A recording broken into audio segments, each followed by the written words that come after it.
آپ دیکھ رہے ہیں SK TV۔ دوستو، کیا مدینہ منورہ معاذ اللہ ویران ہونے والا ہے اور بیت المقدس آباد ہونے والا ہے؟ اور اسرائیل ایسا کیا کرنے والا ہے کہ یروشلم اور بیت المقدس آباد ہو جائے گا؟ اور کیا مدینہ منورہ کے تمام انسان فوت ہو جائیں گے یا وہ لوگ اسے چھوڑ کر کہیں اور چلے جائیں گے؟ آج کی اس ویڈیو میں ان تمام تر سوالوں کو تفصیل سے جاننے کی کوشش کریں گے، اس لیے اس ویڈیو کو اینڈ تک پورا لازمی دیکھیے گا اور اس ویڈیو کو لائک اور پلیز میرے اس چینل کو سبسکرائب کر کے بیل نوٹیفیکیشن بھی آن کر لیجئے تاکہ میری ہر نئی آنے والی ویڈیو کی نوٹیفیکیشن آپ کو بر وقت ملتی رہے۔ دوستو، سنن ابو داؤد کی حدیث مبارکہ 4294 میں معاذ بن جبل رضی اللہ تعالیٰ عنہ سے روایت ہے کہ رسول کریم صلی اللہ علیہ وآلہ وسلم نے ارشاد فرمایا، بیت المقدس کی آبادی مدینے کی ویرانی ہوگی، مدینے کی ویرانی لڑائیوں اور فتنوں کا ظہور ہوگا، فتنوں کا ظہور قسطنطنیہ کی فتح ہوگی اور قسطنطنیہ کی فتح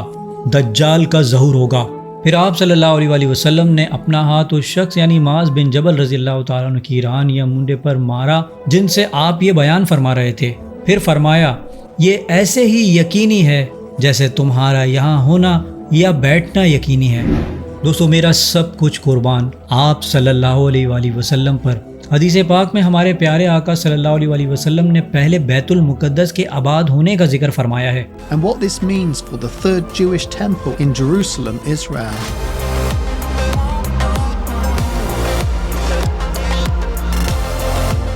The Rebbe was an international rock star of a rabbi with influence leading to the White House. And he became a spiritual advisor to Benjamin Netanyahu. In 1984, when I was appointed Israel's ambassador to the United Nations, I visited the great rabbi of Lubavitch. But here's what the Rebbe said to me: "You'll be serving in a house of many lies." The Rebbe taught that the Jews could hasten the day of the Messiah, the Mashiach, the Anointed One, through obedience to God's will. Last month, I also took an action endorsed unanimously by the U.S. Senate just months before. I recognized Jerusalem as the capital of Israel.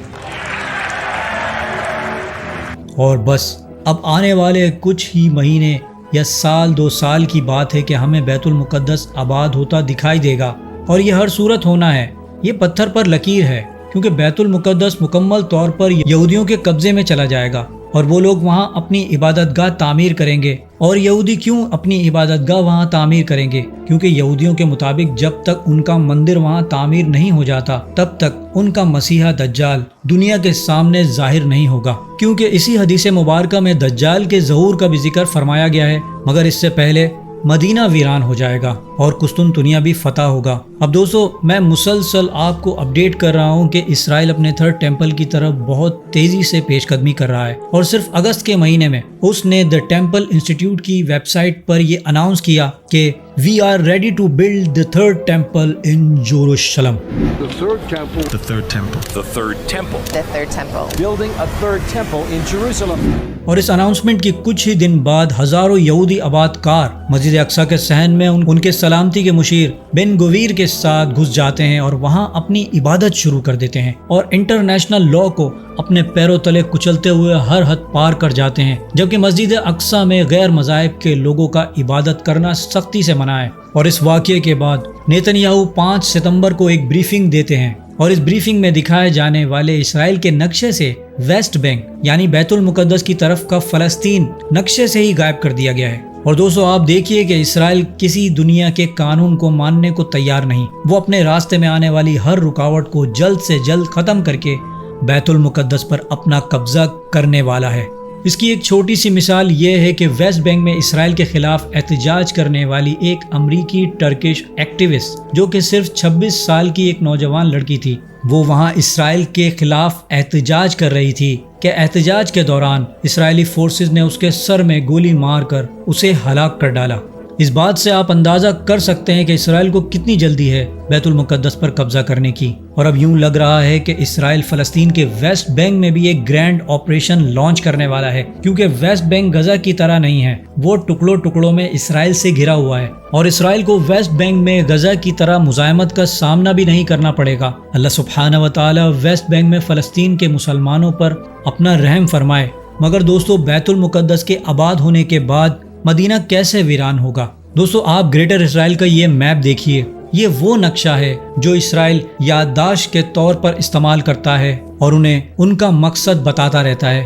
جس میں صاف دیکھا جا سکتا ہے کہ اس نقشے کی ڈیورل لائن مدینے کے بہت قریب سے گزر رہی ہے، اور اگر کسی ملک کا پارٹیشن ہو رہا ہو تو اس کے قریب کے تمام شہروں میں اس کا اثر ضرور پہنچتا ہے۔ اور جہاں تک میری ناقص عقل اس حدیث مبارکہ کو سمجھنے کی کوشش کر رہی ہے کہ بیت المقدس کی آبادی مدینے کی ویرانی کا باعث بنے گی، یعنی جب بیت المقدس مسلمانوں کے ہاتھوں سے نکل جائے گا، اس کے بعد یہودی اپنے مقصد کو پورا کرنے کے لیے جو مزید محاذ اور جنگیں کریں گے، یعنی گریٹر اسرائیل کے حصول کے لیے جو جنگ شروع کریں گے، تو ممکن ہو کہ اس جنگ کی وجہ سے لوگ مدینہ منورہ چھوڑ کر چلے جائیں اور شاید یوں مدینہ منورہ ویران ہو جائے، واللہ عالم۔ مگر دوستو، اسی سلسلے کی ایک اور حدیث مبارکہ میں یوں ارشاد فرمایا گیا ہے، حضرت ابو ہریرہ رضی اللہ تعالیٰ عنہ نے فرمایا، میں نے رسول کریم صلی اللہ علیہ وسلم سے سنا، آپ صلی اللہ علیہ وسلم نے ارشاد فرمایا، لوگ مدینے کو اچھے حال میں چھوڑ کر چلے جائیں گے، پھر وہ ایسا اجاڑ ہو جائے گا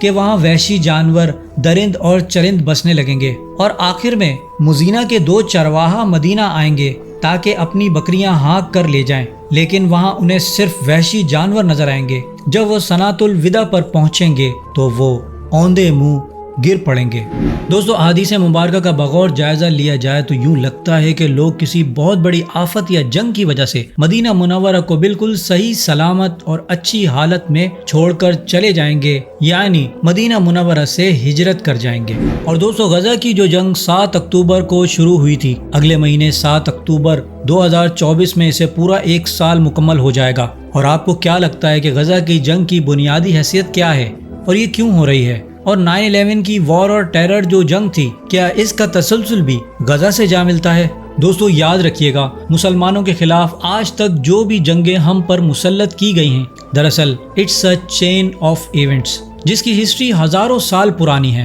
اور یہ اسی کا تسلسل ہے جو آج ہم دیکھ رہے ہیں، کیونکہ دین ابراہیمی کے تینوں مذاہب ٹرائنگل کی طرح ایک دوسرے سے جڑے ہوئے ہیں، اور جو بھی معلومات اور احکامات ان مذاہب کے لیے اللہ سبحانہ و تعالیٰ نے زمین پر نازل فرمائے، وہ پیارے پیغمبروں اور کتاب الہی کے ذریعے ہم تک پہنچے، جس میں تورات، زبور، انجیل اور قرآن مجید شامل ہے۔ پچھلی 3 مقدس کتابوں میں انسانوں نے اپنی مرضی اور مفادات کے مطابق تبدیلیاں کر دیں، مگر اللہ سبحانہ و تعالیٰ کی چوتھی اور آخری مقدس کتاب قرآن مجید فرقان حمید میں آج تک کوئی ذرہ برابر بھی تبدیلی نہیں ہوئی اور نہ ہی ہو سکتی ہے، کیونکہ اس کی حفاظت کا وعدہ خود اللہ سبحانہ و تعالیٰ نے اٹھایا ہوا ہے۔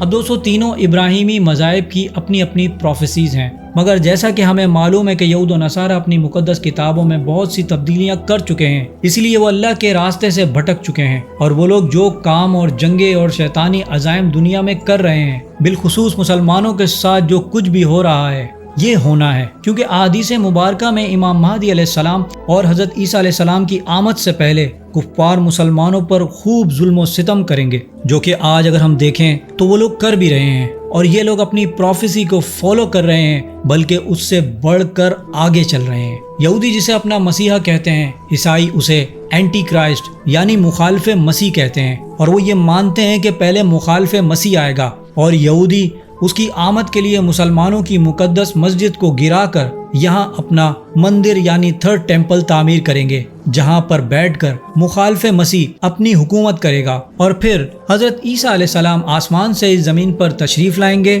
اور اینٹی کرائسٹ یعنی مخالف مسیح کو قتل کریں گے۔ مگر دوستو، یہودی اپنے مسیحا کے بارے میں یہ کہتے ہیں کہ وہ ہمیں اس پوری دنیا کی بادشاہت عطا کرے گا اور پوری دنیا میں امن نافذ کر دے گا، اور پوری دنیا پر یہودیت کا راج ہوگا۔ اور یہودی جس کو اپنا مسیحا کہتے ہیں، مسلمانوں کے نزدیک وہ دجال ہوگا، جبکہ مسلمانوں کا نظریہ یہ ہے کہ حضرت امام مہدی علیہ السلام تشریف لائیں گے، پھر کفر کے ساتھ جنگوں کا آغاز ہوگا اور مسلمان ایک بہت بڑی طاقت بن کر کفر پر حملہ آور ہوں گے، اور مسلمان حضرت امام مہدی علیہ السلام کی قیادت اور ان کی لیڈرشپ میں قسطنطنیہ کو فتح کر لیں گے، اور اسی دوران دجال کا خروج ہوگا۔ پھر حضرت عیسیٰ علیہ السلام کا نزول ہو جائے گا اور حضرت عیسیٰ علیہ السلام ہی دجال کو قتل کریں گے۔ اس کے بعد روئے زمین پر ایسا امن قائم ہو جائے گا کہ زمین اپنے خزانے کھول دے گی اور ان خزانوں کو اگل دے گی۔ اس وقت کوئی زکوٰۃ لینے والا نہ ہوگا،